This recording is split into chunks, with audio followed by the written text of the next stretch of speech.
Janshakti Maharashtra news चॅनलमध्ये तुमचे स्वागत आहे। बीड प्रतिनिधी शिक्षणापासून वंचित असलेल्या बहुजनांनी शिक्षणाकरिता भांडीकुंडी विका उपाशी पोटी राहा, पण आपल्या पाल्यास शिक्षण द्या व अंधश्रद्धा, आळस, नशापाणी, मादक पदार्थ व कर्जबाजारीपणापासून देवाचे नवस फेडणे यापासून दूर राहण्याचा व माणसाची सेवा हीच ईश्वराची सेवा आहे।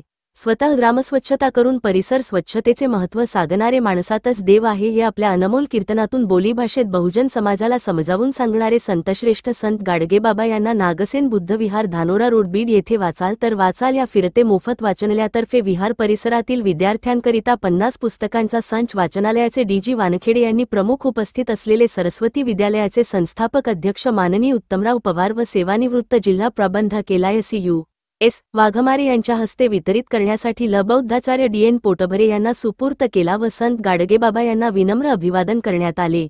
या संचामध्ये छत्रपती शिवाजी महाराज, राष्ट्रमाता जिजाऊ, अहिल्यादेवी होळकर, संत गाडगेबाबा, डॉ. APJ अब्दुल कलाम, स्वामी विवेकानंद व डॉ. बाबासाहेब आंबेडकर, क्रांतिज्योती सावित्रीबाई फुले, महात्मा ज्योतिबा फुले तसेच वैज्ञानिक दृष्टिकोन म्हणजे काय अशा विविध विषयावरील पुस्तकांचा समावेश आहे।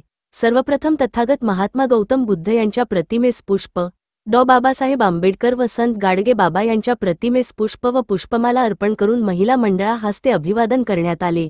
याप्रसंगी सुनील कांबळे यांनी आपले मनोगत व्यक्त करताना संत गाडगेबाबांनी त्यांना मिळालेल्या दानातून धर्मशाळा बांधल्या व गोरगरिबांच्या शिक्षणाच्या करिता शिक्षणाचे कार्य करणाऱ्या धर्मदाय संस्थांना वसतिगृह किंवा शाळेकरिता दिल्या। त्यांनी त्यांच्या जीवनात समाज सुधारण्याकरता अनिष्ट रूढी परंपरापासून दूर राहण्याकरिता केलेल्या अनेक कार्याबद्दल सविस्तर माहिती दिली। महामानव अभिवादन ग्रुपचे अध्यक्ष G.M. बोले यांनी अभिवादन प्रसंगी सांगितले की विहारे ही संस्कार केंद्रे व्हावीत तसेच समाज बांधवात विचारविनिमय होण्याची केंद्रे व